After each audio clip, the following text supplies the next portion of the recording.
Hello friends, हमारे channel tax art में फिर से आप लोगों का स्वागत है। दोस्तों, आज जिस टॉपिक के बारे में हम लोग बात करने वाले हैं वो बहुत ही कॉमन और इम्पोर्टेंट टॉपिक है और लोग उसके बारे में जानना भी बहुत चाहते हैं कि उन्हें कौन से स्कीम में जाना चाहिए, ओल्ड सिस्टम में या फिर जो हमारा न्यू टैक्स सिस्टम आया है फाइनेंस एक्ट 2020 में सेक्शन 115 BAC। सेक्शन 115 BAC जो न्यू टैक्स रिजीम है वो इंडिविजुअल और एचयूएफ के लिए ऑप्शनल है।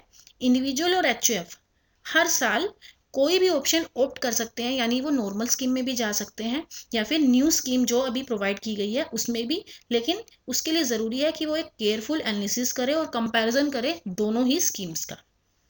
न्यू टैक्स रिजीम के अंदर वैसे तो रेट को कम कर दिया गया है, लेकिन कुछ एग्जम्पशंस और डिडक्शंस जो हमें नॉर्मल स्कीम में मिलती थी वो विड्रॉ कर ली गई हैं। इसीलिए इंडिविजुअल्स को ज़रूरत है कि वो दोनों ही स्कीम्स के बेनिफिट को समझे, उस पर वर्किंग करे और उसकी प्रॉपर एनालिसिस करने के बाद ही ऑप्शन को चूज करें। आज हम इसी के बारे में बात करने वाले हैं कि कौन सी स्कीम आपके लिए बेटर रहेगी और क्यों। हम इसको आपको एक एग्जाम्पल के थ्रू समझाएंगे और दोनों ही स्कीम को हम यहाँ पर कंपेयर करेंगे।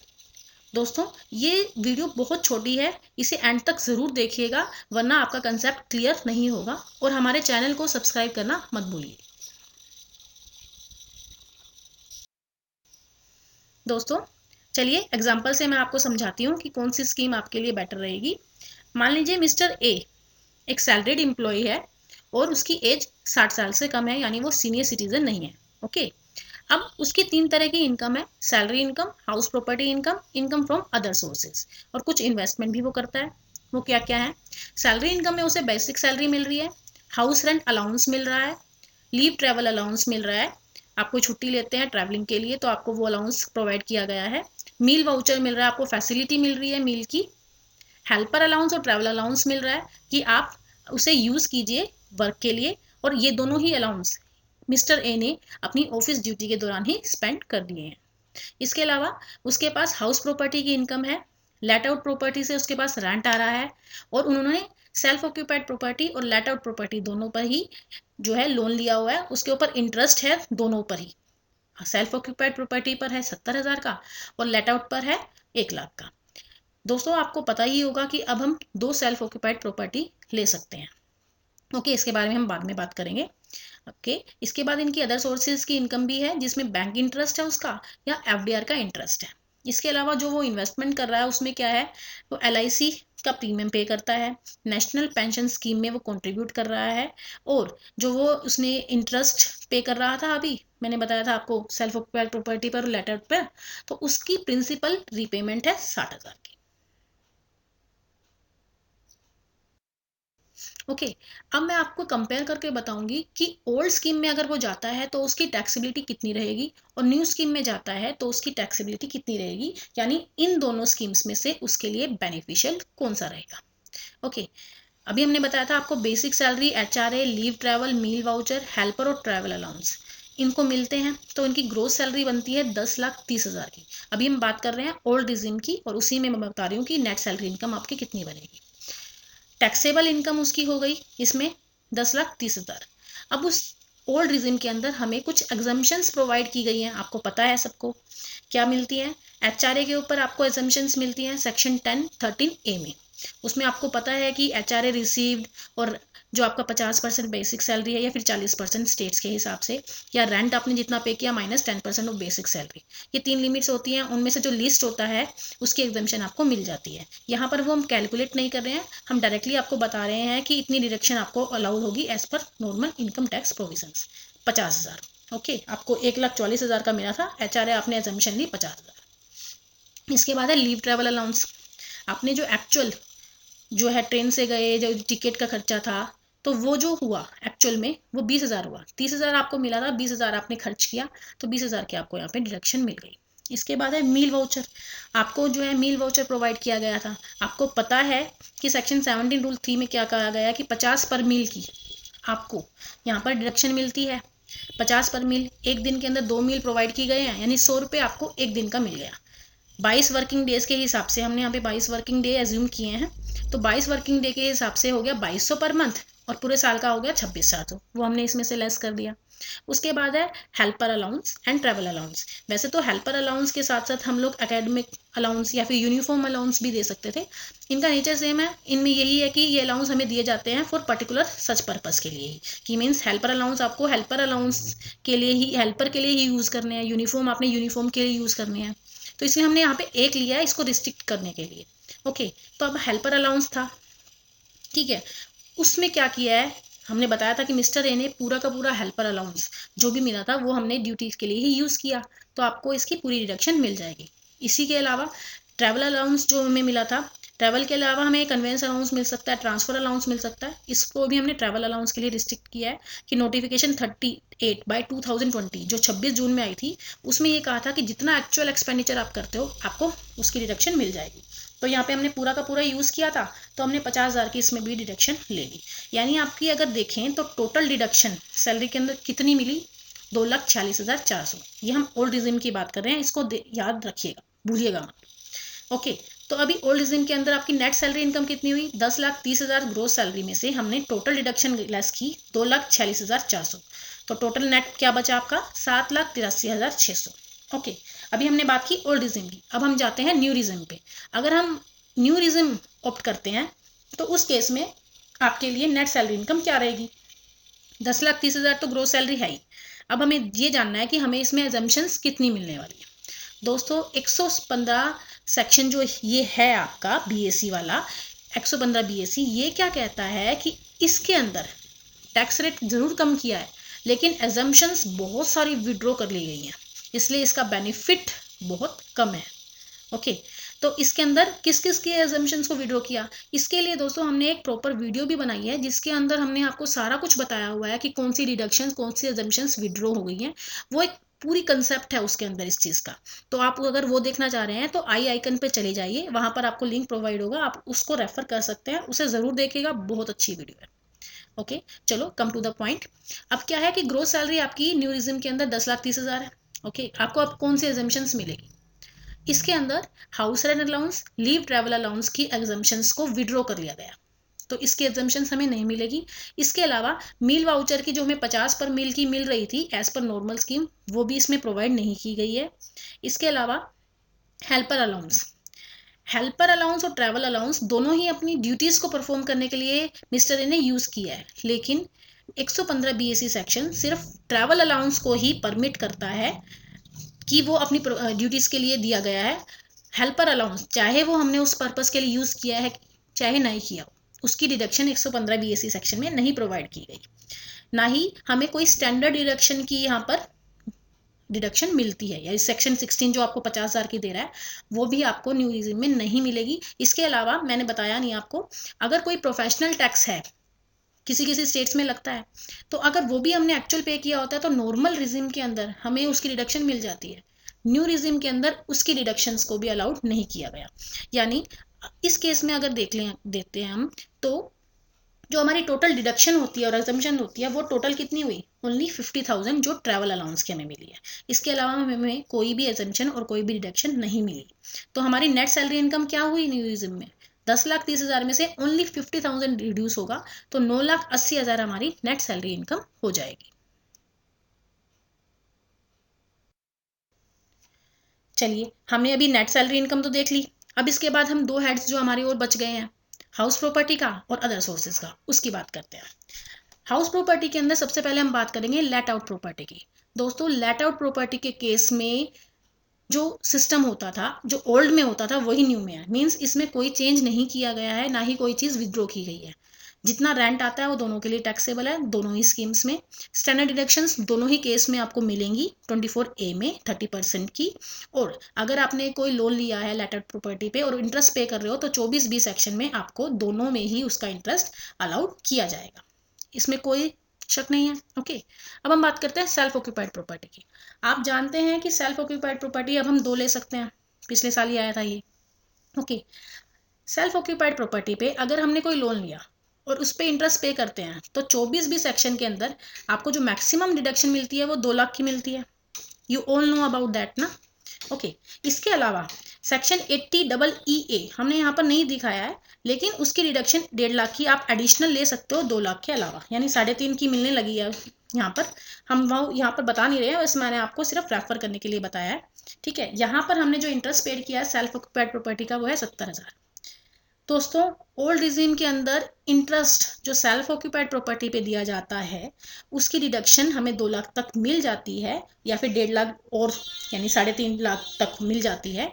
लेकिन न्यू रिजीम के अंदर सेल्फ ऑक्यूपाइड प्रॉपर्टी पर जो भी इंटरेस्ट हम पे कर रहे हैं उसकी डिडक्शन को विड्रॉ कर लिया गया, यानी 70,000 की डिडक्शन आपको न्यू रिजीम में नहीं मिलने वाली।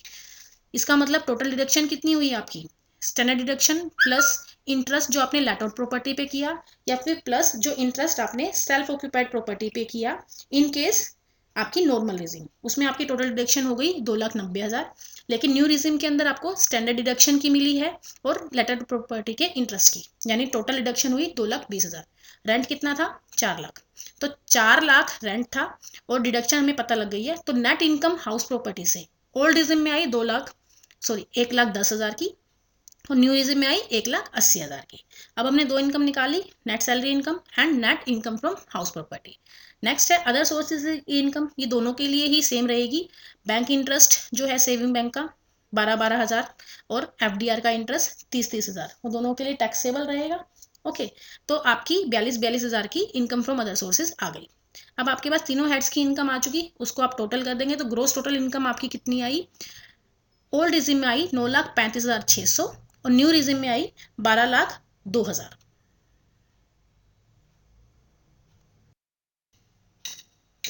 ओके, आपको भी पता लग गई ग्रोस टोटल इनकम आपकी कितनी हुई ओल्ड और न्यू रिजिम में। ओके, अब हम बात करेंगे डिडक्शंस की, क्योंकि मैंने आपको ये बताया कि न्यू रिजिम के अंदर बहुत सारी डिडक्शंस को भी विड्रॉ कर लिया गया है। सेक्शन 80 से रिलेटेड जो भी डिडक्शंस हैं वो आपको न्यू रिजिम में नहीं मिलने वाली, एक्सेप्ट टू 80CC/D/2 या फिर 80JJA। ओके, तो अभी कौन कौन सी डिडक्शंस हैं जो हमें ओल्ड रिजिम में मिलने वाली है। हाउस लोन प्रिंसिपल रीपेमेंट, उसने प्रिंसिपल रीपेमेंट की है हाउस लोन की, तो नॉर्मल स्कीम में उसकी 60,000 की डिडक्शन आपको मिल जाएगी, न्यू रिजिम में आपको नहीं मिलने वाली। इसके अलावा life insurance premium 80C section के अंदर उसकी मिल जाएगी, ओल्ड में, न्यू में नहीं मिलेगी। और जो एनपीएस में कंट्रीब्यूशन किया है, यहाँ पर दोस्तों एक चीज़ का ध्यान रखिएगा, हम यहाँ पे सेक्शन 80CC/D/1B की बात कर रहे हैं, यानी self contribution towards NPS. Employee यहाँ पर खुद कंट्रीब्यूशन कर रहा है और उसकी डिडक्शन आपको ओल्ड रिजिम में मिल रही है, न्यू में नहीं मिल रही। लेकिन अगर यहाँ पर एम्प्लॉयर कंट्रीब्यूशन कर रहा होता है पेंशन स्कीम के अंदर, तो 14% in case of central government अगर एम्प्लॉयर है और 10% in case of other employer, उसमें आपकी डिडक्शन ओल्ड रिजिम में भी मिल जाती और न्यू रिजिम में भी मिल जाती। ओके, इसके बाद है saving bank interest, section 80TTA की डिडक्शन जो 10,000 तक की मिलती है वो ओल्ड रिजिम में आपको मिलेगी, न्यू रिजिम में आपको नहीं मिलेगी। इसके अलावा इंटरेस्ट ऑन एफडीआर, दोस्तों ये हमने पॉइंट इसलिए डाला है, सेक्शन 80TB क्या कहता है कि अगर आप टैक्स पेयर जो हैं वो सीनियर सिटीजन है, तो उस केस में आपके पास जो इंटरेस्ट आता है ना एफडीआर का, वो 50,000 तक आपको उसकी रिडक्शन मिल जाती है 80TP में। लेकिन यहाँ पर हम लोग बात कर रहे हैं सीनियर सिटीजन तो है नहीं, मिस्टर ए जो है वो लेस देन 60 ईयर्स का है, तो उस केस में उसको इसकी डिडक्शन नहीं मिलेगी और न्यू रीजन में भी उसकी डिडक्शन हमें नहीं मिलती। ओके, तो टोटल डिडक्शन हमारी ओल्ड रीजन के अंदर हो गई 1,10,000 की, लेकिन न्यू रीजन में क्योंकि सेक्शन 80 थे तो कोई भी डिडक्शन आपको नहीं मिली, यानी वो रहेगी नील। तो इसका इफेक्ट क्या हुआ कि टोटल इनकम जो हम नॉर्मल स्कीम में हम बनती है वो होगी 9,35,600 में से 1,10,000 हमने लेस किया तो 8,25,600। ओके, लेकिन न्यू रिज्म के अंदर आपकी जो 12,02,000 बनी थी ग्रोस, वही आपकी नेट बनी, क्योंकि आपको डिडक्शन तो कोई इसमें मिली ही नहीं। इससे आपको पता चल रहा है कि ओल्ड रिज्म के अंदर आपकी इनकम जो होगी टैक्सेबल करने वाली वो कम है, हालांकि न्यू रिज्म में वो ज़्यादा हो गई क्योंकि इसमें हमें डिडक्शंस और एजम्पशंस प्रोवाइड नहीं की गई हैं। चलिए दोस्तों, आपको नेट इनकम पता लग गई दोनों ही केस में। ओल्ड में आपकी आई 8,25,600 और न्यू में आई आपकी 12,02,000। अब हम बात करेंगे कि टैक्स कैसा लगेगा। आपको पता है ओल्ड स्कीम के अंदर जो स्लैब रेट होता है 2.5 लाख तक नील होती है, 2.5 लाख से 5 लाख तक 5%, 5 लाख से 10 लाख तक आपकी होती है 20% और 10 लाख से अबव होने पर 30% का स्लैब रेट लगता है। उसके हिसाब से आपकी जो यहाँ पर टैक्स बनी है ओल्ड स्कीम के अंदर वो बनी 77,620 और एजुकेशन सेस 4% चल रहा है, तो उसको जोड़ने के बाद आपका टोटल टैक्स जो आपको ओल्ड रिजिम में पे करना पड़ेगा वो होगा 80,725 का। ओके, अब हम न्यू रिजिम की बात करते हैं। न्यू रिजिम के अंदर रेट को कम किया गया है, ठीक है, उसकी स्लैब रेट को चेंज कर दिया गया है। उसमें क्या किया गया है, 2.5 लाख तक नील रहता है उसके अंदर, 2.5 लाख से 5 लाख तक वही सेम 5% लगेगा, और उसके बाद 5-5% बढ़ा दिए गए हैं। मतलब 5 लाख से 7.5 लाख तक इनकम होने पर आपको 10% देना होगा, 7.5 से 10 लाख तक 15%, 10 लाख से 12.5 तक 20%, 12.5 से 15 लाख तक 25, और अब 15 लाख पर आपका 30% का स्लैब रेट लगता है।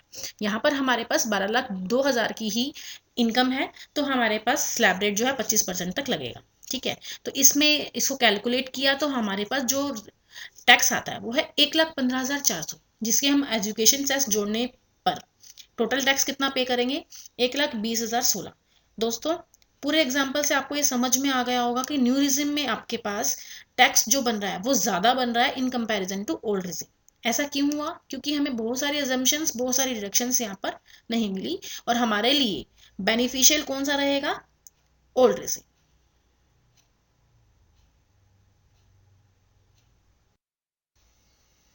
नेक्स्ट है इंपॉर्टेंट पॉइंट्स।